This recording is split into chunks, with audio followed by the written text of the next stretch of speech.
먼지 쌓인 서랍 깊숙한 곳에서 빛바랜 사진 몇 장과 누렇게 변색된 병원 진단서 뭉치가 제 손에 잡혔습니다. 잊었다고 생각했던, 아니, 애써 지워버리고 싶었던 지난 20년의 시간이었습니다. 문득 아주 오래전 젊은 날에 제가 무심코 넘기던 신문 한 귀퉁이의 기사가 뇌리를 스쳐 지나갔습니다. 그때 저는 아마 주말 오후의 한가로움 속에서 소파에 기대 앉아 있었을 겁니다.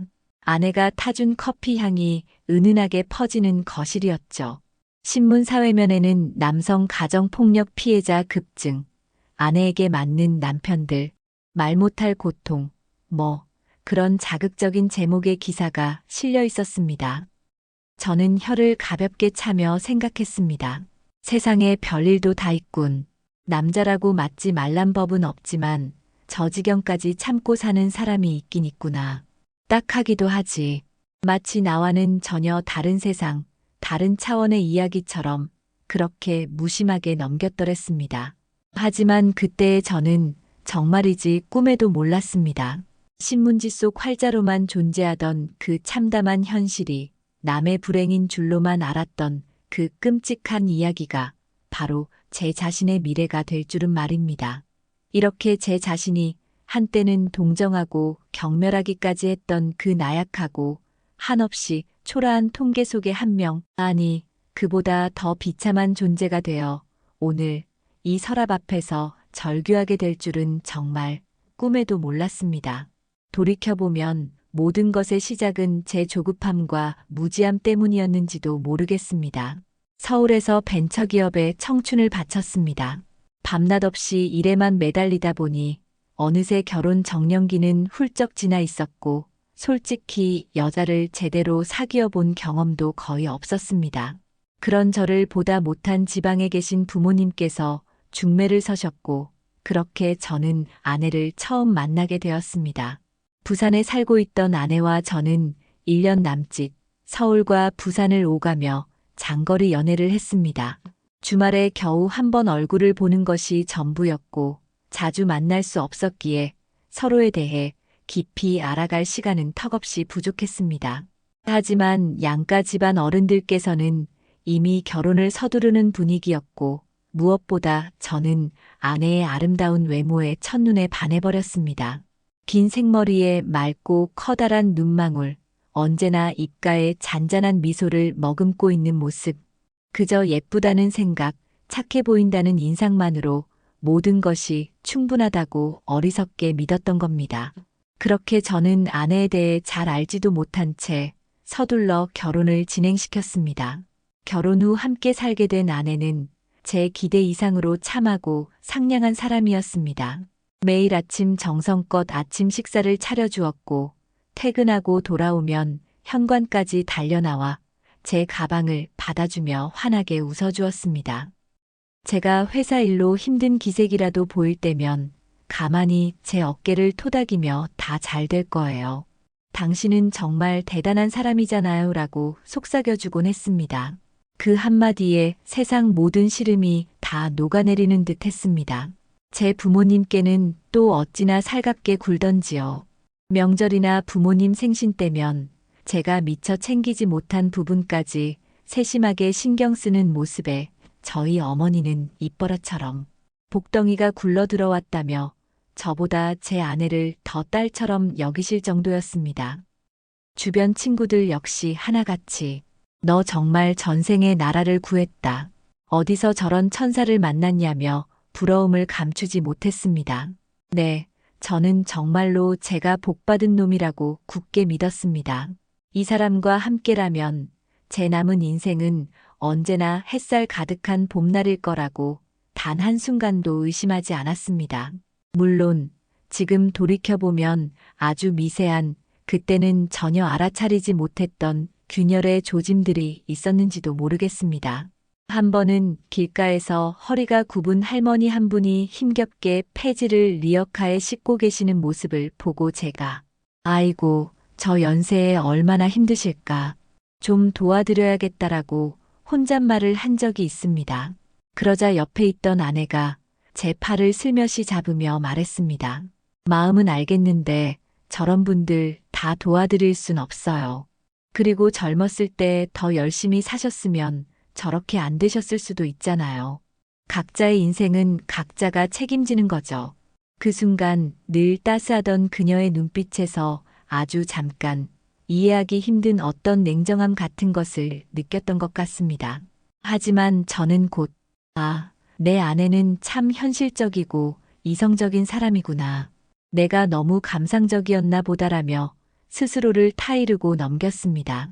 연애 경험이 없던 저는 여자의 그런 면모를 어떻게 받아들여야 할지 잘 몰랐던 겁니다.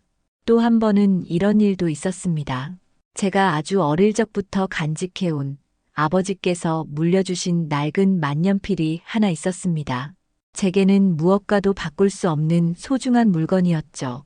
그런데 어느 날 아내가 청소를 하다가 그만 실수로 만년필을 책상에서 떨어뜨려 펜촉이 망가져 버린 겁니다.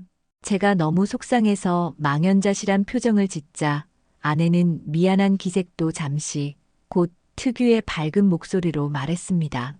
어머, 어떡해. 내가 조심성이 없었네. 그런데 그깟 낡은 펜 하나 가지고 뭘 그렇게까지 속상해해요? 내가 더 세련되고 훨씬 좋은 걸로 새로 사주면 되잖아요. 그 말에 저는 잠깐 할 말을 잃었습니다. 단순한 물건이 아니라 제 추억이 담긴 것인데 하지만 이내 환하게 웃으며 삐졌어요?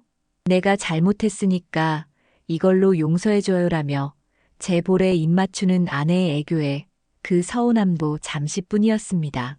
그때는 몰랐습니다. 타인의 감정이나 소중한 가치에 대한 그녀의 공감 능력이 현저히 떨어진다는 사실을 말입니다. 저는 그저 그녀의 해맑음과 당당함이 좋았습니다. 그렇게 모든 것이 제 눈에는 완벽하게만 보였던 어느 날이었습니다. 정말이지 아주 사소한 일이었습니다. 퇴근 후 아내와 함께 저녁 식사를 하며 제가 무심코 새로 입사한 회사 동료 이야기를 꺼냈습니다. 프로젝트 때문에 며칠같이 야근하며 고생했던 터라 자연스럽게 그 동료의 성실함에 대해 칭찬을 좀 했을 뿐입니다. 그런데 그 동료가 여자라는 이유만으로 갑자기 아내의 표정이 싸늘하게 굳어버렸습니다. 그 여자랑 그렇게 밤늦게까지 붙어 있으니 아주 재밌었나 보네. 회사 일 정말 열심히 한다, 당신. 분명 비꼬는 말투였습니다. 아까까지 화기애애하던 식탁의 공기가 순식간에 얼어붙었습니다. 저는 당황해서 급히 손을 저었습니다. 아니야, 여보. 그런 거 아니야. 그냥 일 때문에 그런 거지.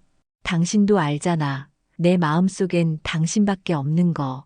하지만 제 해명은 아내의 귀에 들리지 않는 듯 했습니다. 됐어요. 더 이상 듣기 싫으니까. 갑자기 아내가 포크를 내려놓으며 날카롭게 소리쳤습니다. 평소에 그 상냥하고 부드럽던 목소리가 아니었습니다.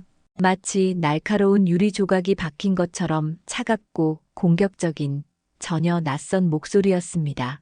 저는 너무나 놀라 그 자리에 얼어붙은 채 아무 말도 할 수 없었습니다. 식탁 위에는 무거운 침묵만이 감돌았고 방금 전까지 온기가 넘치던 저녁 식사는 차갑게 식어버렸습니다. 그것이 시작이었습니다. 완벽한 가면 뒤에 숨겨져 있던 제 아내의 또 다른 얼굴이 아주 희미하게 그러나 분명하게 고개를 들기 시작한 첫 번째 순간이었죠. 그리고 저는 그 거대한 불행의 그림자가 제 삶을 향해 성큼 다가오고 있다는 것을 그때는 정말이지 전혀 눈치채지 못했습니다. 저는 여전히 제 아내를 믿고, 아니, 그 완벽했던 첫 모습만을 기억하고 싶었으니까요. 그날 밤 식탁에서의 그 날카로운 고함 이후 집안의 공기는 싸늘하게 얼어붙었습니다. 저는 어찌할 바를 몰라 아내의 눈치만 살폈습니다.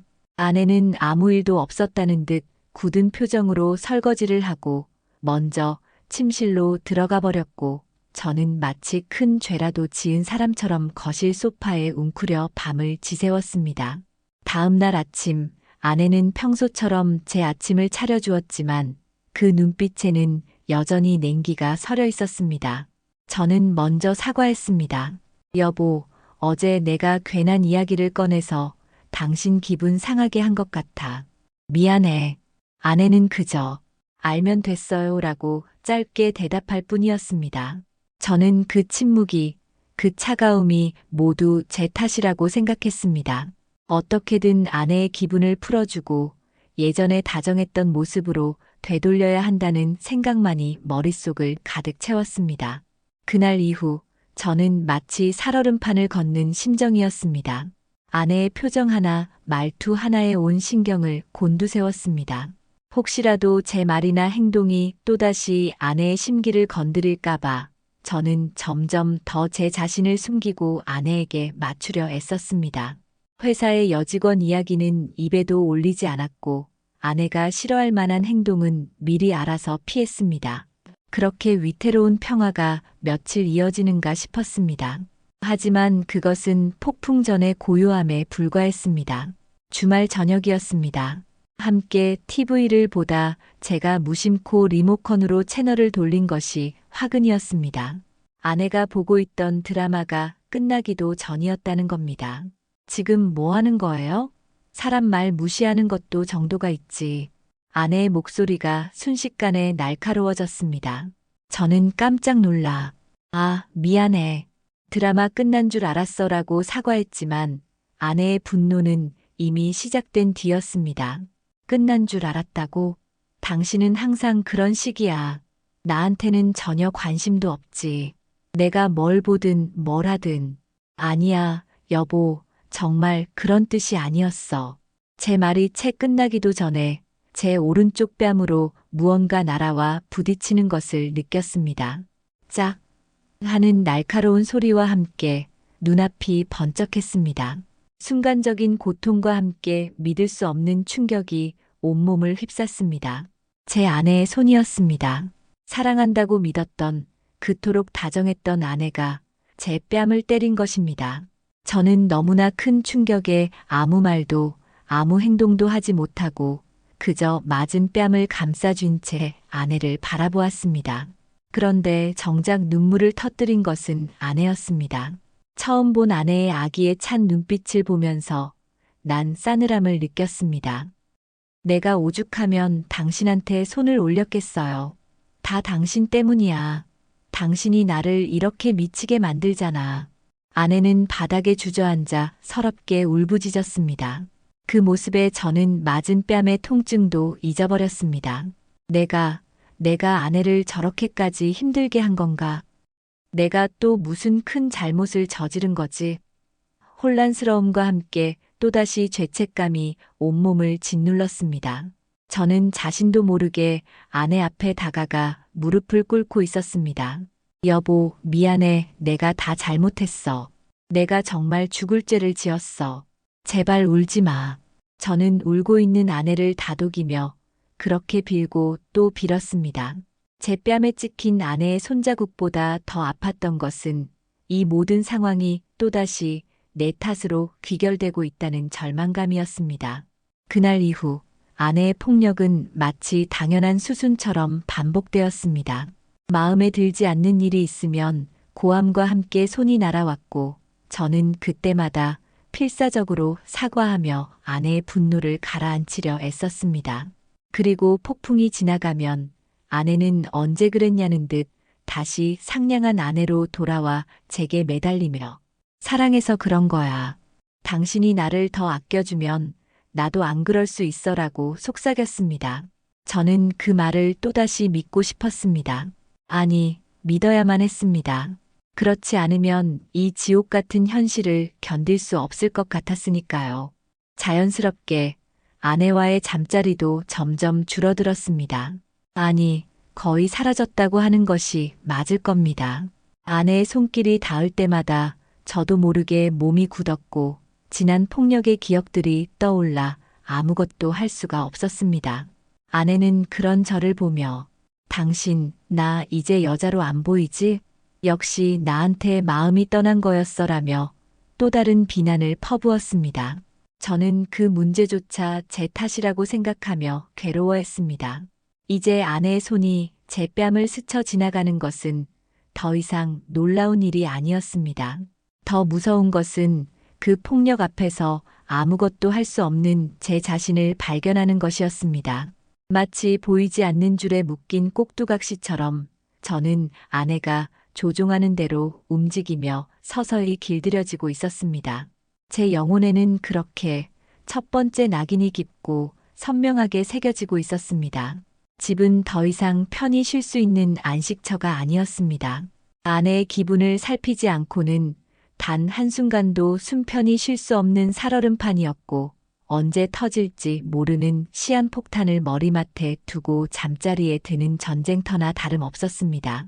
아주 가끔, 정말 아주 가끔 아내의 기분이 좋아 보이는 날이면 저는 마치 큰 상이라도 받은 것처럼 안도했지만 그런 날은 손에 꼽을 정도였습니다. 대부분의 시간은 싸늘한 침묵과 경멸이 담긴 눈빛, 그리고 예고 없이 제 온몸을 후려치는 폭언과 폭력으로 채워졌습니다. 만약 제게 아이들이 없었다면 저는 아마 오래전에 이 모든 것을 놓아버렸을지도 모릅니다.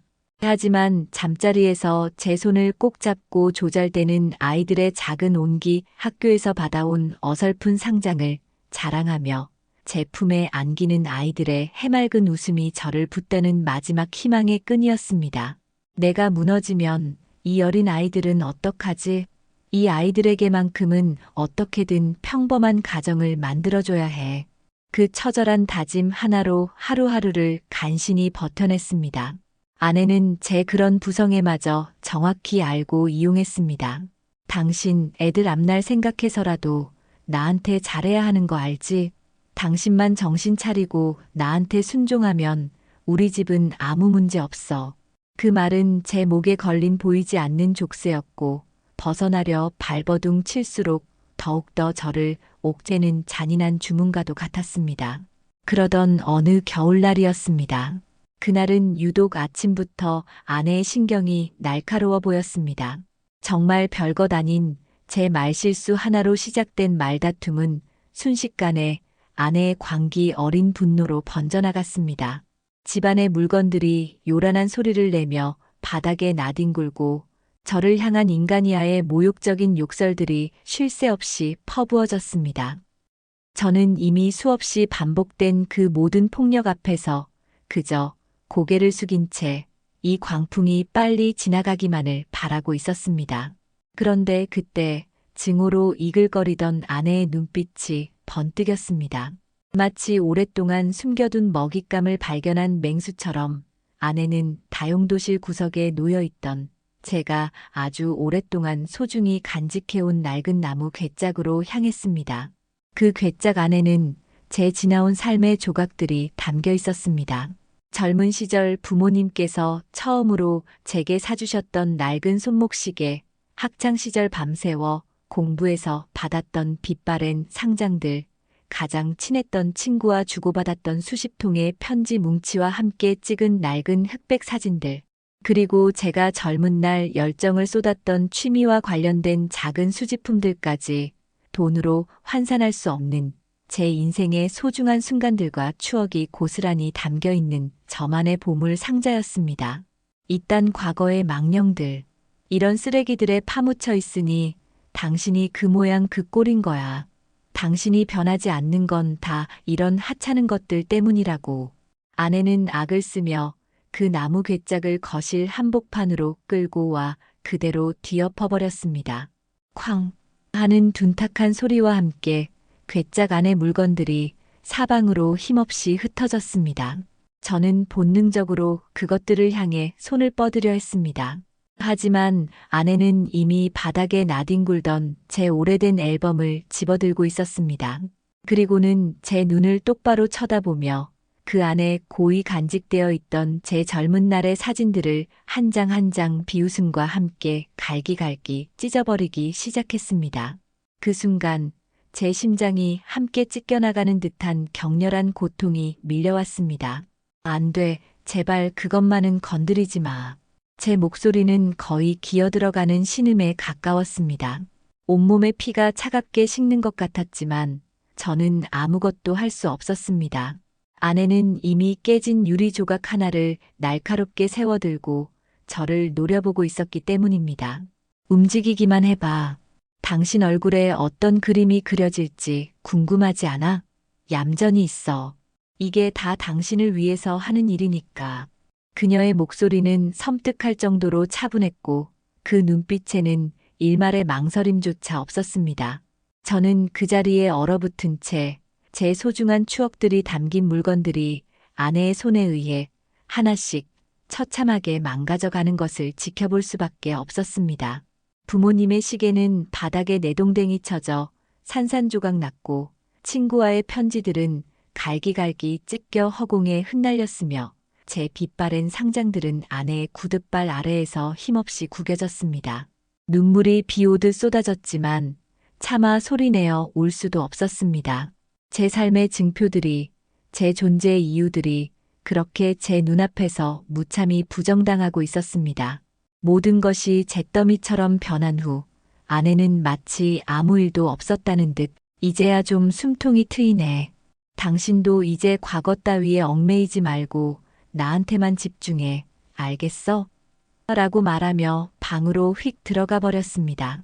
그날 밤 저는 엉망이 된 거실 바닥에 널브러진 제 삶의 파편들을 밤새도록 쓸어 담았습니다. 그때 저는 비로소 깨달았습니다. 저는 이미 살아있는 존재가 아니라는 것을요. 아내는 제 육체뿐 아니라 제 영혼까지, 제 과거와 현재, 그리고 미래까지 완벽하게 지배하고 있었습니다. 시간이 흐르면서 아이들도 조금씩 제 손길을 덜 필요로 하는 나이가 되었습니다. 초등학교 고학년이 되고 중학생이 되면서부터 아내는 아이들을 챙기는 일에서 서서히 발을 빼기 시작했습니다. 그리고 그 빈 시간들을 외부에서 채우기 시작했습니다. 처음에는 오랜만에 동창들 모임이 있어서라며 일주일에 한두 번 저녁 늦게 들어오던 것이 점점 그 횟수가 잦아졌습니다. 밤늦게 술이 거나하게 취해 비틀거리며 들어오는 날도 많아졌고 심지어는 친구네 집에서 중요한 얘기하다 날 샜다며 외박을 하는 일까지 생겼습니다. 제가 조심스럽게 요즘 너무 늦는 거 아니냐, 무슨 일 있는 건 아니지, 걱정된다고 말이라도 할라치면 아내는 눈을 흘기며 당신은 내가 친구 하나 마음 편히 만나는 것도 그렇게 감시해야 직성이 풀려. 내가 당신처럼 하루 종일 집에만 처박혀 살아야 속이 시원해. 라며 오히려 저를 속 좁은 의부증 환자 취급했습니다. 이미 오랜 폭력과 가스라이팅에 길들여질 대로 길들여진 저는 더 이상 아무런 말도 할 수 없었습니다. 그저 불안하고 참담한 마음으로 밤새도록 현관문 쪽만 멍하니 바라볼 뿐이었습니다. 제 부서진 낙원에는 이제 절망의 그림자만이 더욱더 짙게 드리워지고 있었습니다. 어느덧 제 나이도 40대 중반을 향해 가고 있었습니다. 아내의 폭력은 여전히 현재 진행형이었지만 이제는 그 패턴마저 익숙해져 버린 제 자신이 더 혐오스러웠습니다. 예고 없이 터지는 분노, 살얼음판을 걷는 듯한 일상, 그리고 모든 것이 제 탓이라는 아내의 가스라이팅은 제 삶을 지배하는 거대한 법칙처럼 되어버렸습니다. 저는 이미 감정이라는 것을 잃어버린 사람처럼 그저 하루하루를 기계적으로 살아내는 껍데기에 불과했습니다. 아내는 이제 아이들이 제법 컸다는 핑계로 거의 매일같이 밖으로 나돌았습니다. 화려한 옷차림에 짙은 화장을 하고 친구들하고 약속 있어라며 현관을 나서는 아내의 뒷모습을 저는 그저 멍하니 바라볼 뿐이었습니다. 밤늦게 술이 거나하게 취해 들어오거나 어제 너무 늦어서 그냥 친구네서 잤어라며 아무렇지 않게 외박을 하는 일도 부지기수였습니다. 제 마음 한구석에서는 분명 무언가 잘못되어 가고 있다는 경고음이 울렸지만 수십 년간 이어진 아내의 폭력과 통제는 제게서 질문할 용기마저 빼앗아간 후였습니다. 의심의 눈초리라도 보일라 치면 당신은 아직도 나를 못 믿어? 내가 누구 때문에 이렇게 밖으로 도는지 정말 몰라서 물어. 라는 아내의 서슬 퍼런 반격이 기다리고 있었으니까요. 저는 또다시 이 모든 불행이 제 부족함 때문이라고 제가 아내에게 충분한 사랑을 주지 못해서 생긴 일이라고 스스로를 탓하며 침묵했습니다. 그러던 어느 평일 오후였습니다. 회사에서 한창 일하고 있는데 모르는 번호로 전화 한 통이 걸려왔습니다. 광고 전화려니 하고 무시하려다 어쩐지 이상한 예감에 휩싸여 조용히 통화 버튼을 눌렀습니다. 여보세요? 수화기 너머에서는 다짜고짜 한 여자의 잔뜩 격앙된 거의 고함에 가까운 목소리가 터져 나왔습니다. 숨도 제대로 쉬지 않고 쏘아붙이는 그 목소리에 저는 순간 당황해서 아무 말도 할 수 없었습니다. 여보세요. 조정수 씨 맞죠? 대답 안 해요? 지금 내 말 듣고 있는 거냐고요. 여자는 제 이름을 거칠게 확인하며 몰아세웠습니다. 네, 맞는데요. 누구신지 제 목소리가 저도 모르게 기어들어갔습니다. 여자의 목소리에는 분노와 원망, 그리고 깊은 절망감 같은 것이 뒤섞여 있었습니다. 누구냐고요? 당신 마누라가 내 남편이랑 붙어먹은 지가 언젠데 아직도 천하태평이에요? 당신 대체 뭐 하는 사람이에요? 순간 세상의 모든 소리가 멎는 듯 했습니다. 머릿속이 하얗게 비어버렸고 손에 들고 있던 서류 뭉치가 바닥으로 힘없이 떨어졌습니다. 상간남의 아내라니 지금 이 여자가 대체 무슨 말을 하고 있는 건가? 저 지금 무슨 말씀을 하시는 건지 잘못 아신 것 같습니다. 제가 간신히 내뱉은 말이었습니다. 하지만 여자는 코웃음을 쳤습니다. 잘못 알았다고? 내가 지금 눈이 뒤집혀서 아무한테나 전화하는 줄 알아? 두 사람 벌써 2년도 넘었어. 2년. 당신은 그것도 모르고 마누라가 차려주는 밥 처먹고 잠자리에 들었겠지. 나는 더 이상 이 지옥 같은 현실을 단 하루도 참을 수가 없어서 전화한 거야. 당신도 알아야 할 거 아냐. 당신 마누라가 어떤 여자인지. 여자는 거의 절규하듯 아내와 자신의 남편이 주고받은 메시지 내용, 함께 여행을 다녀온 날짜와 장소, 심지어 두 사람이 미래를 즐기던 오피스텔의 존재까지 제가 상상조차 할 수 없었던 추악한 진실들을 쉴 새 없이 쏟아냈습니다. 저는 마치 거대한 망치로 머리를 얻어맞은 것처럼 아무런 생각도 할 수 없었습니다. 수십 년간 저를 짓밟아온 아내의 폭력도 모자라 이제는 이런 파렴치한 배신까지 당했다는 사실에 온몸의 피가 거꾸로 솟는 듯 했습니다. 하지만 그 극한의 분노와 절망 속에서 아주 기묘하게도 어떤 서늘한 희망 같은 것이 고개를 드는 것을 느꼈습니다. 어쩌면 이것이 이 지긋지긋한 지옥에서 벗어날 수 있는 마지막 기회일지도 모른다는 생각. 그래서 저한테 뭘 원하시는 겁니까? 증거라도 있다는 말씀이신가요? 제 입에서 나온 말은 그것이었습니다. 여자는 잠시 숨을 고르는 듯 하더니 이전보다는 조금 가라앉았지만 여전히 격앙된 목소리로 대답했습니다. 증거, 차고 넘쳐.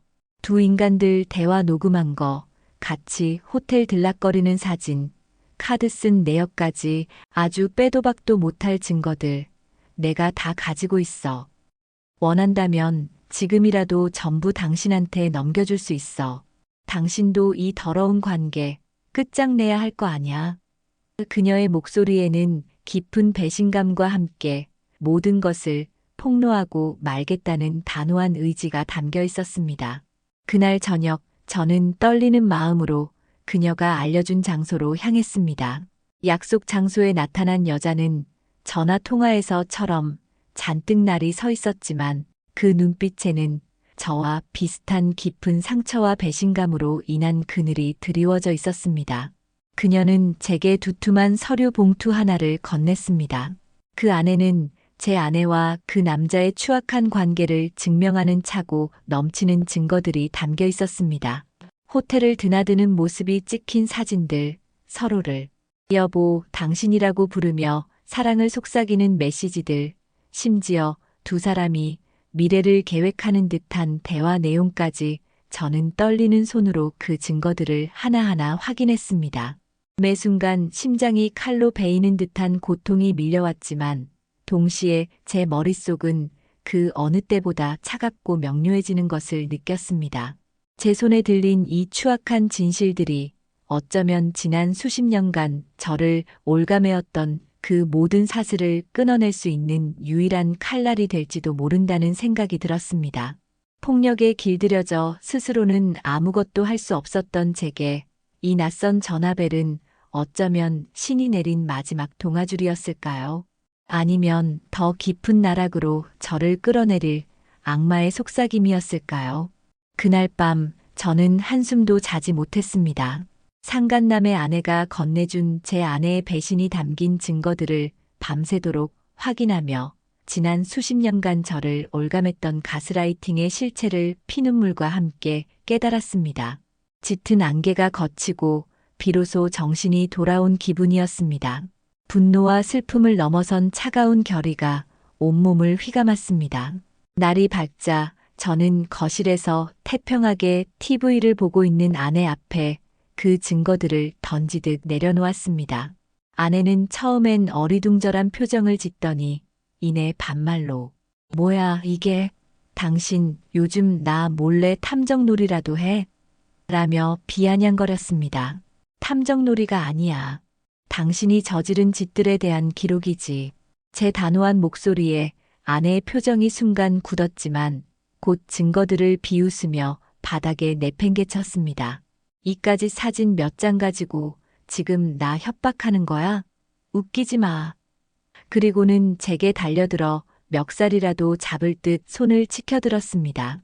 하지만 이번에는 달랐습니다. 아내가 저를 향해 손을 휘두르려는 찰나 저는 반사적으로 그녀의 손목을 강하게 움켜쥐었습니다. 제 평생 처음으로 그녀의 폭력에 맞선 순간 아내의 얼굴에 당혹감과 고통이 스쳤습니다. "이거 안 나? 죽고 싶어." 그녀가 발악하며 다시 달려들려 하자 저는 잡고 있던 손목을 강하게 뿌리치며 옆으로 밀쳐버렸습니다. 아내는 균형을 잃고 소파 위로 넘어졌고 처음으로 저를 경악과 충격이 뒤섞인 눈으로 쳐다보았습니다. 저는 넘어진 아내를 차갑게 내려다보며 말했습니다. "더 이상 당신의 거짓말, 폭력, 배신, 그 무엇도 용납 못해. 우리 여기서 끝내자."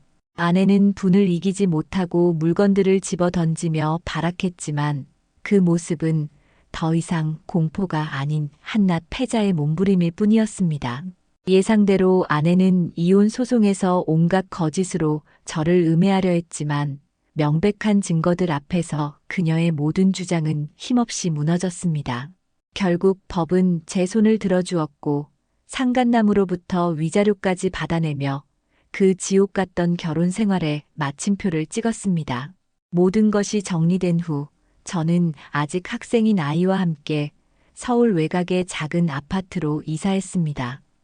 그곳에서 저와 아이의 새로운 삶이 시작되었습니다. 아이는 모든 진실을 알고 난 후 누구보다 굳건히 제 곁을 지켜주었고 "아빠, 이제 우리 진짜 행복하게 살아요라며 저를 응원했습니다. 악몽에서 벗어나 비로소 찾은 조용한 일상 속에서 주말이면 아이와 함께 산에 오르며 마음에 쌓였던 응어리들을 땀과 함께 흘려보냈습니다. 자연은 제게 치유와 평온을 선물했습니다. 얼마 지나지 않아 전 아내에 대한 소문이 들려왔습니다. 상간남과도 결국 헤어졌고 변두리 식당에서 힘들게 혼자 산다는 이야기였습니다. 그리고 얼마 후부터 전 아내에게서 전화가 오기 시작했습니다. 저는 무시했지만 다시 장문의 문자 메시지가 도착했습니다. 자신이 모든 것을 잘못했고 용서를 구하며 다시 합치고 싶다는 애원이었습니다. 저는 망설임 없이 그녀의 번호를 차단했습니다. 전 아내는 아이에게도 전화를 걸어 눈물로 회유하려 했다고 합니다. 하지만 아이는 이미 엄마의 폭력과 이혼 사유를 너무나 잘 알고 있었고 아빠인 저를 진심으로 응원했습니다. 아이 역시 엄마의 전화를 차단했다는 말을 들었을 때 저는 아이에게 미안함과 동시에 깊은 고마움을 느꼈습니다. 우리에게 그녀가 발붙일 곳은 이제 어디에도 없었습니다. 물론 지난 시간을 돌아보면 여전히 가슴 한구석이 먹먹해집니다.